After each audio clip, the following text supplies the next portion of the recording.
I'm Sydnie McConnell. Today we're going to talk about a case study on Woodward's ongoing financial integration and standardization project. Thanks for coming.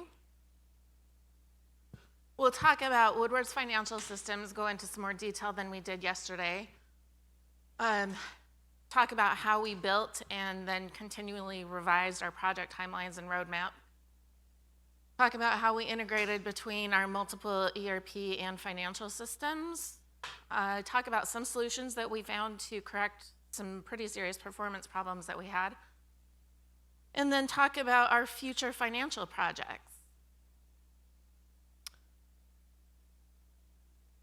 So first, talk a little bit about Woodward, what Woodward does. We are in the aerospace and defense and industrial space. We're a manufacturing company, headquartered in Fort Collins, Colorado now. We were founded in 1870 in Rockford, Illinois. And if you came to the keynote yesterday, you heard about some of our history. And we've been around a long time and have gone through some very slow periods of change, and then more recently, some really rapid changes. We're a defense contractor, which brings in some additional restrictions that some companies don't have to deal with. We've got data restrictions where only US persons are allowed to view certain data related to those defense contracts, and then some pretty serious accounting regulations that go along with those contracts as well.